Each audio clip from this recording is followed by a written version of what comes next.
It was supposed to be just another patrol, another day at sea, another mission filed under routine until one radar ping changed everything.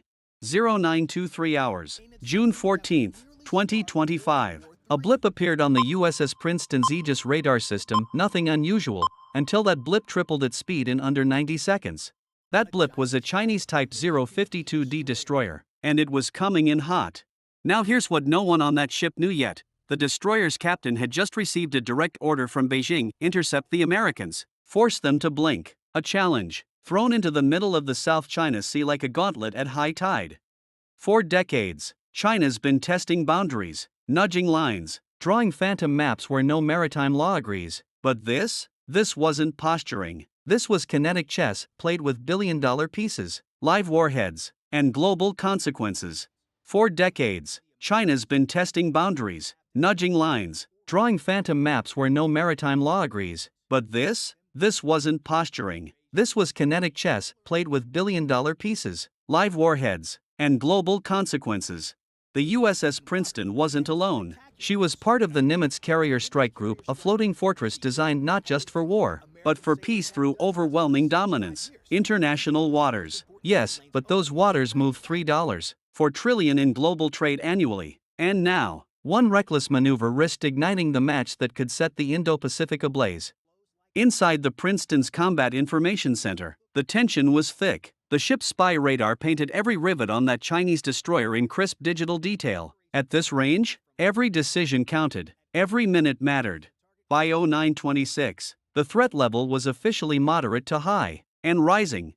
But what happens when you poke the most heavily armed navy in the world? You don't just get a reaction, you get a masterclass in how not to die at sea. And China had just signed up for the lesson. Next, what the radar saw, and why it almost started World War III. The clock ticked to 0927. The USS Princeton's Combat Information Center was quiet but not calm. You don't need shouting when every operator is trained to wargame a crisis in seconds. The radar confirmed it. The Chinese destroyer wasn't just in the area, it was maneuvering directly toward the American formation, gaining speed and tightening its vector. The Princeton's tactical action officer watched the trajectory with the unblinking calm of someone sitting on top of 122 vertical launch cells loaded with missiles that could erase the Chinese ship before its captain even touched a trigger. And still, no one flinched. That's the thing about the U.S. Navy, its confidence is built not on arrogance but capability. While other navies posture, the American fleet prepares for everything. The radar data was now crystal clear. At 18 knots, the Chinese ship was loitering, but when it jumped to 30 knots in less than a minute and a half, the math got dangerous. At that speed, the destroyer would enter weapons engagement range in under 17 minutes. And her missiles? The YJ-18s could cover that final stretch in 4. That meant one thing: if China fired, American sailors would have less than 240 seconds to react. But the Princeton didn't need that long. Her SMSAXS could swat those missiles out of the sky before they even reached cruising altitude. And they didn't just rely on one ship's sensors. Every ship in the strike group shared data in real time through cooperative engagement capability, so one threat painted on radar became every ship's problem, and every ship's target. The radar data was now crystal clear. At 18 knots, the Chinese ship was loitering, but when it jumped to 30 knots in less than a minute and a half, the math got dangerous. At that speed, the destroyer would enter weapons engagement range in under 17 minutes. But if the Chinese thought they'd back the US into a corner, they were wrong. They weren't pushing against a wall, they were pushing against a fuse.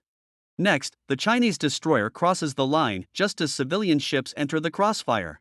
And her missiles? The YJ-18s could cover that final stretch in 4. This wasn't just defense, it was a networked wall of death. Moving as one. At 0929, the USS Princeton's captain asked a simple question: intent? There was no hesitation in the answer. The Chinese vessel's current speed, heading, and formation position gave it away. It wasn't shadowing. It wasn't maneuvering for a training op. It was closing in with purpose. Recommendation: go to general quarters, full battle readiness. But the captain, eyes fixed on the growing threat display, gave a different command: let's see how badly they want to embarrass themselves. That's not arrogance, that's discipline honed over decades of experience, war games, and deployments. In this part of the sea, Where every mistake could cause headlines or casualties, you don't pull the trigger unless you're ready for consequences. And the South China Sea had plenty of them. 46 commercial vessels, tankers, freighters, container ships were moving through that patch of ocean. A Singapore-flagged cargo ship hauling semiconductors, a South Korean LNG tanker with $200 million in liquid gas sloshing in her belly, all of them completely dependent on the U.S. Navy to keep the waters safe. And that's the irony. While Beijing barked about protecting its sovereignty, its economy, its entire manufacturing lifeline flowed through those same international waters the U.S. Navy was protecting. If China wanted to turn the South China Sea into its own backyard pool, it would need to win a real fight. And that's never happened, ever. At 0930, Princeton's fire control radar data was automatically broadcast to every ship in the carrier strike group. The USS Nimitz herself, a 104,000-ton fortress bristling with over 90 aircraft, adjusted flight ops without breaking stride. The carrier was ready. Everyone was ready.